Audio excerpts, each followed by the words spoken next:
Boum! Boum! On frappa à nouveau. Dudley se réveilla en sursaut. C'était un coup de canon? Demanda-t-il bêtement. Il y eut un grand bruit derrière eux et l'oncle Vernon entra dans la pièce en glissant par terre.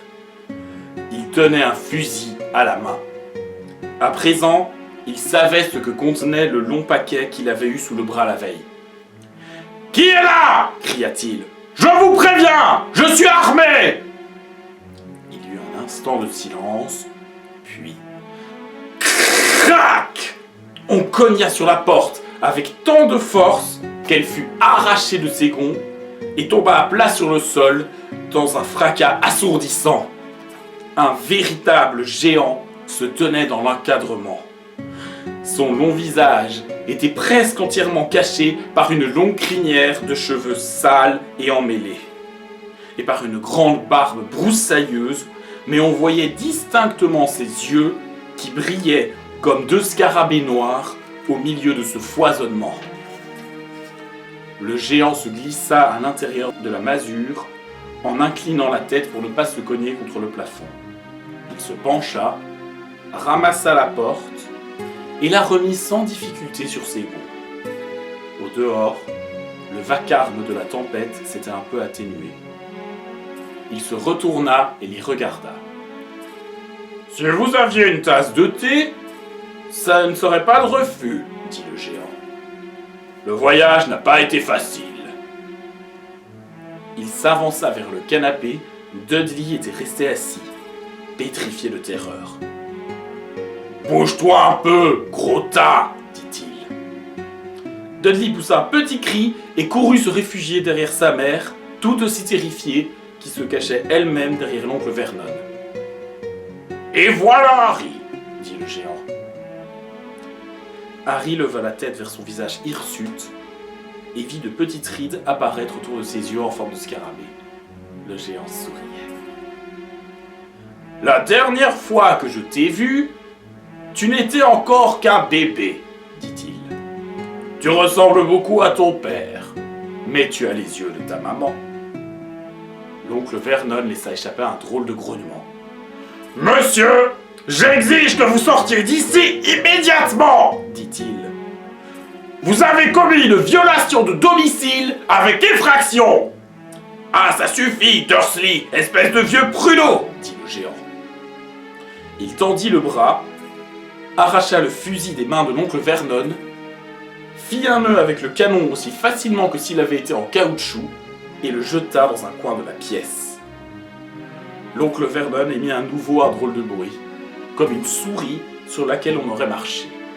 « Je te souhaite un bon anniversaire, Harry, » dit le géant en tournant le dos de Dursley. « Je t'ai apporté quelque chose. J'ai dû m'asseoir un peu dessus pendant le voyage, mais ça doit être très bon quand même. »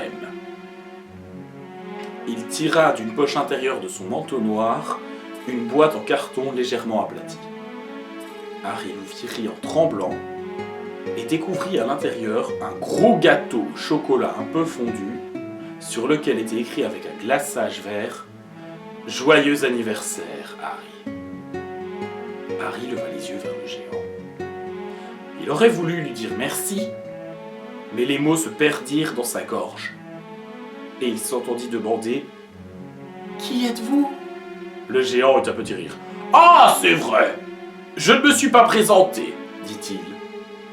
Rubeus Hagrid, gardien des clés et des lieux à Poudlard. » Il tendit une énorme main et serra celle de Harry en lui secouant le bras. « Et ce thé? Il faudrait peut-être y penser, dit-il en se frottant les mains. Remarquez, si vous avez quelque chose de plus fort, je ne serai pas contre. » Son regard tomba sur la cheminée vide. En voyant les paquets de chips calcinés, il poussa un grognement et se pencha sur l'âtre. Personne ne put voir ce qu'il faisait, mais quand il se releva un instant plus tard, un feu d'enfer flamboyait dans la cheminée humide, projetant des lueurs d'encens dans la cabane. Harry sentit la chaleur se répandre autour de lui, comme s'il venait de plonger dans un bain chaud. Le géant se rassit sur le canapé qui s'écrasa sous son poids, et sortit toutes sortes d'objets des poches de son manteau. Une bouilloire en cuivre, un paquet de saucisses ramollies, un tisonnier, une théière, des tasses ébréchées et une bouteille qui contenait un liquide ambré dont il avala une gorgée avant de préparer le thé. Bientôt, l'odeur des saucisses grillées qu'on entendait grésiller dans la cheminée se répandit dans la cabane. Tout le monde resta immobile et silencieux pendant que le géant s'affairait, mais lorsqu'il fit glisser du tisonnier 6 saucisses bien juteuses et légèrement brûlées, Dudley commença à frétiller. « Dudley, ne touche à rien de ce qu'il te donnera !» dit sèchement l'oncle Vernon. Le géant eut un rire narquois. « Votre grolard de fils n'a pas besoin d'engraisser davantage, Dursley. Ne vous inquiétez pas. » Il donna les saucisses à Harry, qui avait tellement faim que rien ne lui avait jamais paru aussi délicieux. Mais il n'arrivait pas à détacher ses yeux du géant.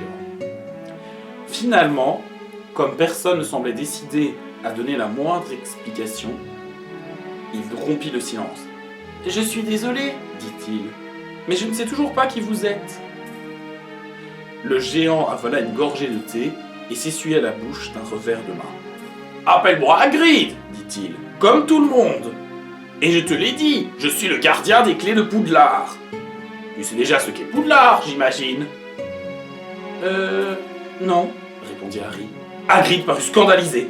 « Désolé, dit précipitamment Harry. « Désolé !» aboya Hagrid en se tournant vers les Dursley qui se tassèrent sur eux-mêmes en essayant de disparaître dans la pénombre.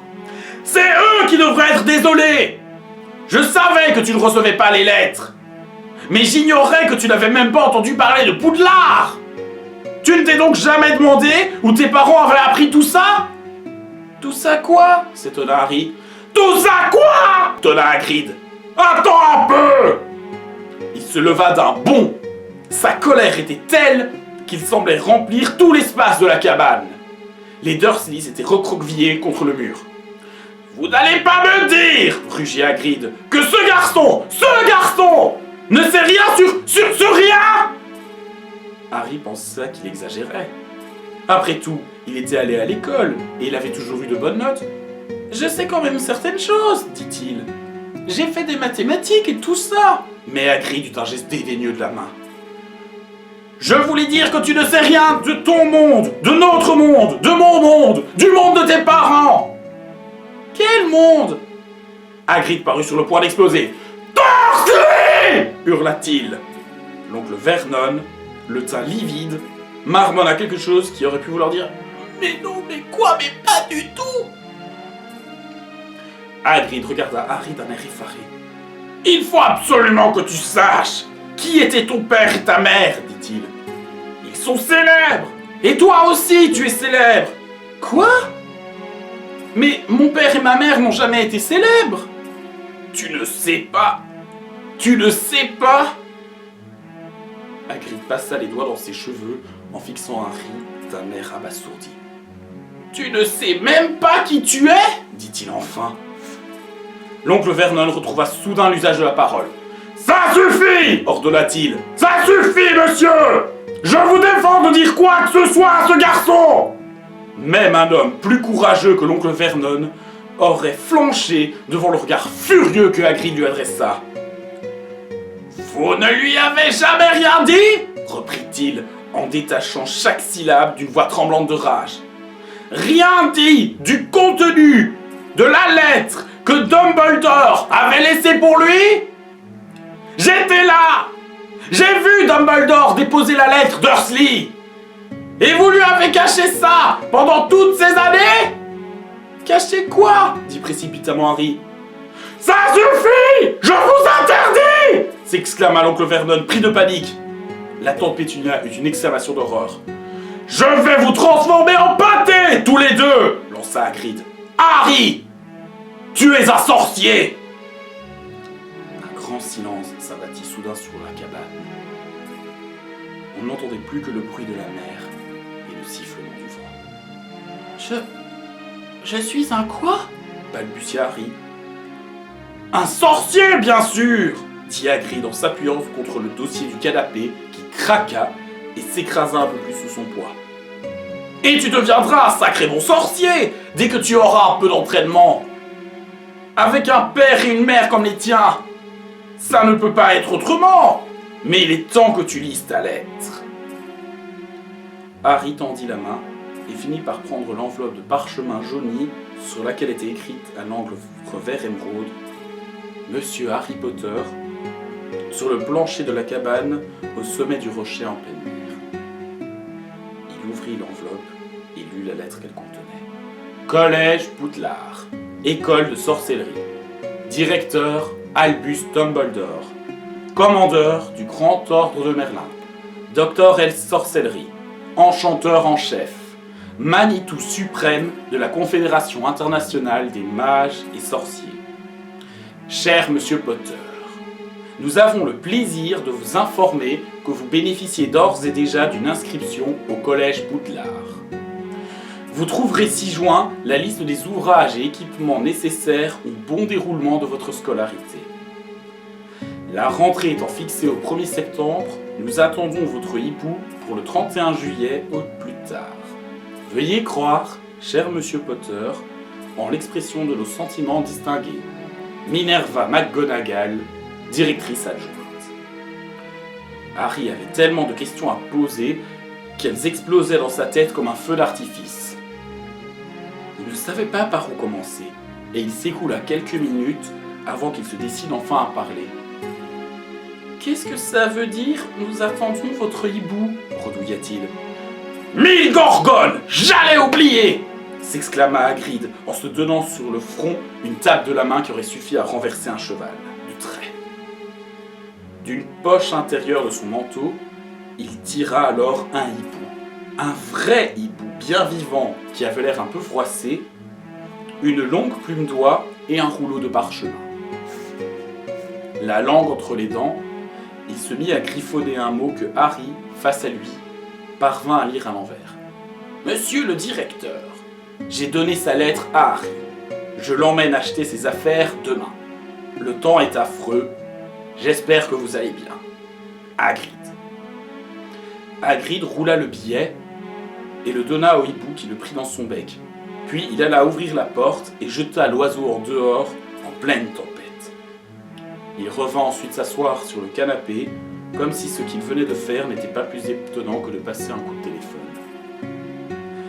Harry se rendit compte qu'il avait la bouche grande ouverte et il s'empressa de la refermer. « Où en étais-je » dit Hagrid. À ce moment, l'oncle Vernon, le teint toujours grisâtre, mais l'air furieux, vint se poster devant la cheminée. « Il n'est pas question qu'il s'en aille » dit-il. Hagrid poussa un grognement. « J'aimerais bien voir qu'un moldu dans votre genre s'avise de l'en empêcher » dit-il. « Un quoi » demanda Harry intéressé. « Un moldu » dit Hagrid. « C'est comme ça que nous appelons les gens qui n'ont pas de pouvoir magique. Et manque de chance, tu as grandi dans la plus incroyable famille de moldus que j'ai jamais rencontrée. Quand nous l'avons pris avec nous, nous nous sommes jurés d'en finir avec ces balivernes, dit l'oncle Vernon. Jurés qu'on allait le débarrasser de tout ça. Un sorcier. Et puis quoi encore? Vous saviez, s'écria Harry. Vous saviez que je suis un sorcier?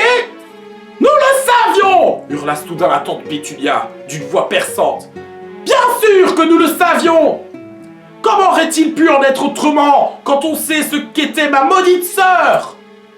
Un jour, elle a reçu une lettre exactement comme celle-ci et elle est partie dans cette école. Quand elle revenait à la maison pour les vacances, elle avait les poches pleines de têtards et elle changeait les tasses de thé en ras d'égout. J'étais la seule à la voir telle qu'elle était. Un monstre! Mais avec mon père et ma mère, il n'y en avait que pour elle. C'était Lily par-ci, Lily par-là. Ils étaient si fiers d'avoir une sorcière dans la famille. Elle s'interrompit pour respirer profondément, puis elle reprit sa tirade. On aurait dit qu'elle avait attendu des années avant d'oser dire tout ce qu'elle avait sur le cœur. Et puis, elle a rencontré ce Potter à l'école, reprit-elle. Ils se sont mariés et tu es arrivé. Moi, je savais bien que tu serais comme eux, aussi bizarre, aussi anormal. Et pour finir, quel fracas l'a fait exploser. Et nous avons hérité de toi. Harry était devenu très pâle. Il mit un certain temps à retrouver sa voix. Explosé! Vous m'avez toujours dit que mes parents étaient morts dans un accident de voiture. Un accident de voiture! Rugit Hagrid, en sursautant si violemment que les Dursley retournèrent se terrer dans un coin de la cabane. Comment un simple accident de voiture aurait-il pu tuer Lily et James Potter? C'est une insulte! Un scandale! Harry Potter ne connaît même pas sa propre histoire, alors que dans notre monde, tous les enfants connaissent son nom! Mais pourquoi? Qu'est-ce qui s'est passé? Demanda Harry, avide de savoir. La colère disparut du visage de Hagrid. Il eut soudain l'air très mal à l'aise. Je ne m'attendais vraiment pas à ça, dit-il d'une voix inquiète. Quand Dumbledore m'a prévenu qu'il ne serait peut-être pas facile de te ramener, je ne me doutais pas que tu n'étais au courant de rien. Ah, Harry, je me demande si c'est bien moi qui suis le mieux placé pour te révéler tout ça. Mais il faut bien que quelqu'un le fasse. Tu ne peux pas aller à Poudlard sans savoir. Il lança un regard noir au Dursley. Je vais essayer de te dire ce que je peux, mais je ne pourrai pas tout te dire. Il y a de trop grands mystères derrière tout ça. Il se laissa aller contre le dossier du canapé et contempla le feu quelques instants avant de commencer son récit. Toute l'histoire commence à cause d'un personnage qui s'appelle... C'est vraiment incroyable que tu n'aies jamais entendu son nom alors que dans notre monde, chacun connaît... Connaît qui? Demanda Harry. Je n'aime pas beaucoup prononcer son nom quand je peux l'éviter. Personne n'aime ça. Pourquoi? Nom d'une gargouille, Harry! Tout le monde a encore peur! Ah, bougre de diable, c'est tellement difficile. Voilà. Il y a eu un jour un sorcier qui a mal tourné. Très, très mal tourné. Pire que ça, même. Pire que tout ce qu'on peut imaginer de pire. Il s'appelait... Hagrid avala sa salive, mais aucun nom ne sortit de sa bouche. Vous pourriez peut-être l'écrire, suggéra Harry. Non, je ne peux pas l'épeler. Bon, allons-y. Il s'appelait Voldemort. L'immense corps du géant fut parcouru d'un frisson. Ne m'oblige pas à le répéter, dit-il. Il y a une vingtaine d'années, ce sorcier a commencé à chercher les adeptes. Et il a réussi à en avoir. Certains l'ont suivi parce qu'ils avaient peur.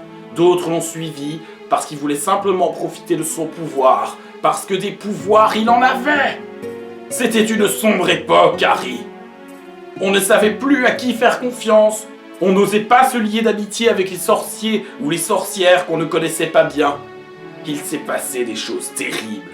Il prenait le pouvoir sur les autres. Oh bien sûr, il y en avait encore qui lui résistaient. Mais il les tuait. Et d'une manière effroyable. L'un des seuls endroits où on était encore en sécurité, c'était Poudlard. Je crois bien que Dumbledore était le seul qui arrivait à faire peur à tu sais qui. Il n'a jamais osé s'attaquer à l'école, pas à ce moment-là en tout cas. Ton père et ta mère étaient d'excellents sorciers. Toujours premiers de la classe à Poudlard, à l'époque où ils étaient étudiants. Le mystère, c'est pourquoi tu sais qui a attendu si longtemps pour essayer de les amener dans son camp. Sans doute parce qu'ils étaient trop proches de Dumbledore pour avoir quelque chose à faire dans le monde des ténèbres. Et puis il a fini par croire qu'il arriverait à les convaincre. Ou alors il voulait simplement se débarrasser d'eux. Tout ce qu'on sait, c'est qu'il y a une dizaine d'années, le jour de Halloween, il s'est rendu dans le village où vous habitiez tous les trois. Tu avais juste 1 an. Il est arrivé devant votre maison et... Hagrid sortit soudain un mouchoir à pois très sale et se moucha en faisant un bruit de corne de brume. « Excuse-moi, dit-il, mais c'est tellement triste. Je connaissais ton papa et ta maman, et c'étaient les gens les plus charmants qu'on puisse imaginer. Enfin, c'est comme ça. Tu sais qui les a tués. Ensuite, et c'est là qu'est le vrai mystère, il a essayé de te tuer aussi. Il voulait sans doute faire le travail jusqu'au bout. Ou alors il aimait tuer tout simplement. Mais il n'a pas réussi. Tu ne t'es jamais demandé d'où te venait la cicatrice que tu as sur le front? Ce n'est pas une blessure ordinaire. C'est la trace du mauvais sort qu'il a lancé contre toi. Un mauvais sort si puissant qu'il a détruit tes parents et leur maison. Mais avec toi, ça n'a pas marché. Et c'est pour cette raison que tu es célèbre, Harry. Personne n'a jamais pu lui échapper parmi ceux qu'il avait décidé de tuer. Personne sauf toi. Et pourtant, il a supprimé quelques-uns des plus grands sorciers et sorcières de l'époque. Les McKinnon, les Bones, les Privet. Mais toi, qui n'étais qu'un bébé, tu as survécu. Il se passait quelque chose de très douloureux dans la tête de Harry. À mesure que Hagrid approchait de la fin de son récit, il revoyait l'éclair de lumière verte plus nettement que jamais. Et pour la première fois de sa vie, il se rappelait aussi un rire cruel, sonore, glacé. Hagrid le regarda avec tristesse. « C'est à moi que Dumbledore a confié la mission d'aller te chercher dans la maison en ruine. Et c'est comme ça que je t'ai amené chez ces gens. » « Tout ça n'est qu'un mensonge de faribole !» s'exclama l'oncle Vernon. Harry sursauta. Il avait presque oublié la présence des Dursley. L'oncle Vernon semblait avoir retrouvé tout son courage. Les poings serrés, il lançait à Hagrid des regards furieux. « Maintenant écoute-moi bien, mon garçon !» lança-t-il à Harry. « Je veux bien qu'il y ait chez toi quelques bizarreries, mais il suffirait d'une bonne correction pour arranger tout ça. Quant à tes parents, c'était de drôles de zigotos, sans aucun doute. Et à mon avis, le monde se porte beaucoup mieux depuis qu'ils ne sont plus là. Ils ont eu ce qu'ils cherchaient, à force de fréquenter ces espèces de magiciens. Je le savais bien, d'ailleurs.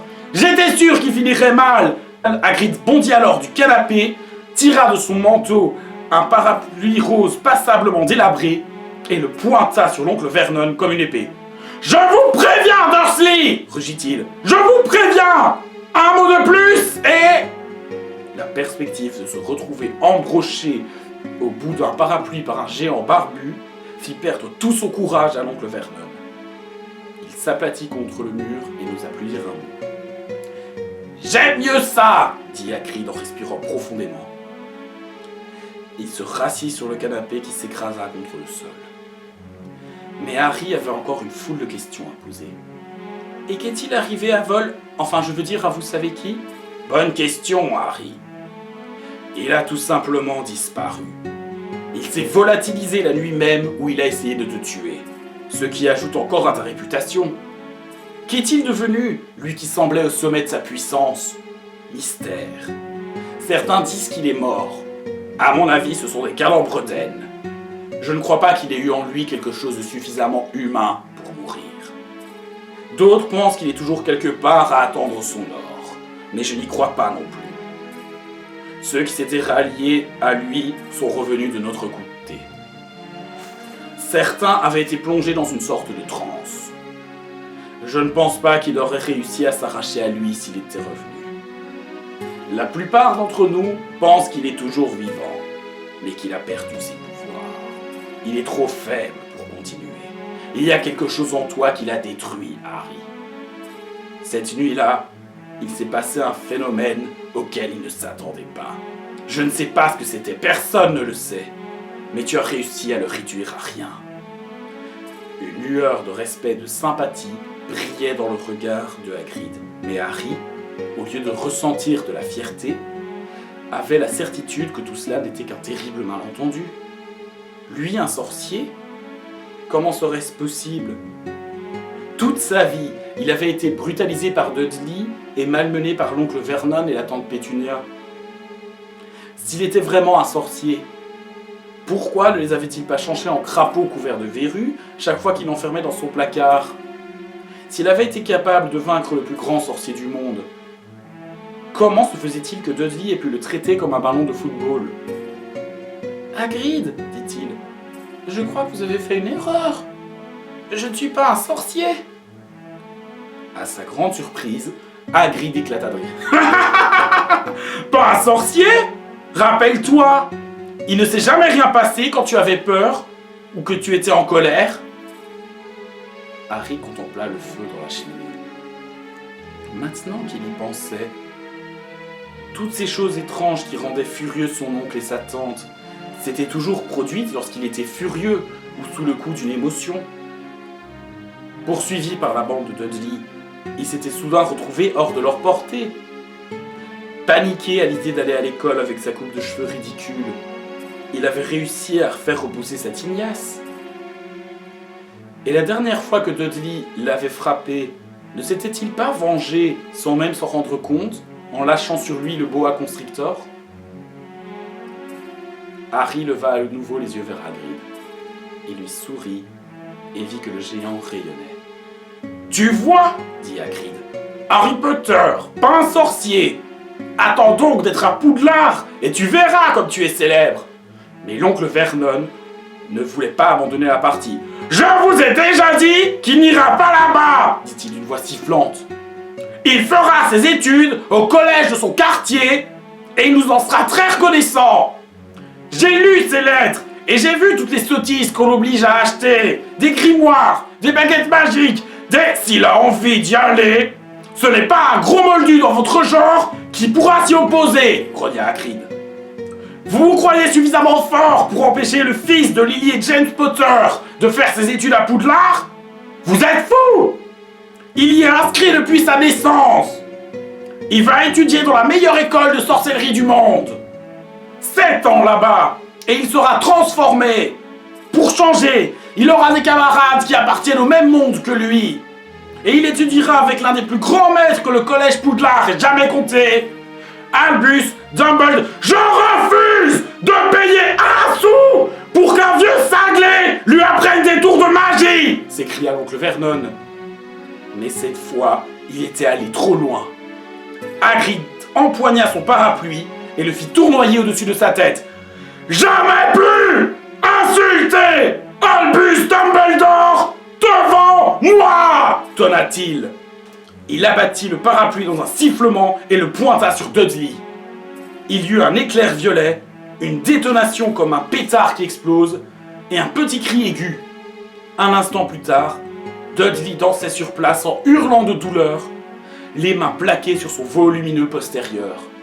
Lorsqu'il leur tourna le dos, Harry vit qu'une petite queue de cochon en tire-bouchon lui avait poussé à travers son pantalon.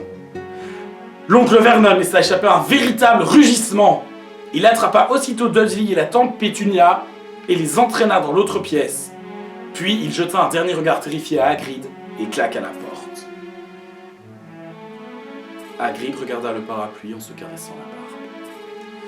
« Je n'aurais pas dû m'énerver comme ça, » dit-il d'un ton de regret. « Mais de toute façon, ça n'a pas marché. Je voulais le changer en cochon, mais il ressemble déjà tellement à un cochon qu'il n'y avait pas grand-chose de plus à faire. » Il lança un regard oblique à Harry sous ses sourcils broussailleux. « Si tu pouvais éviter de raconter ça à qui que ce soit à Poudlard, je t'en serais reconnaissant, dit-il. Normalement, je ne suis pas censé faire de la magie. On m'a simplement donné l'autorisation de m'en servir un peu pour te retrouver et t'apporter tes lettres. C'est pour ça que j'étais tellement content qu'on me confie cette mission. »« Pourquoi n'êtes-vous pas censé faire de la magie ?» demanda Harry. « Disons que... moi aussi j'ai été élève à Poudlard, mais... pour dire la vérité, on m'a renvoyé. J'étais en 3e année. Ils ont cassé ma baguette magique en 2 et tout ça. Mais Dumbledore m'a permis de rester comme garde-chasse. Un grand homme, Dumbledore. »« Pourquoi on vous a renvoyé ? » ?»« Il se fait tard et on aura beaucoup de choses à faire demain, dit Hagrid d'une voix forte. Il faut qu'on aille en ville, acheter tes affaires et tout le reste. Il ôta son grand manteau noir et le jeta à Harry. Tu n'as qu'à dormir là-dedans, dit-il. Ne t'inquiète pas s'il remue un peu. Il doit y avoir 1 ou 2 loirs dans une des poches.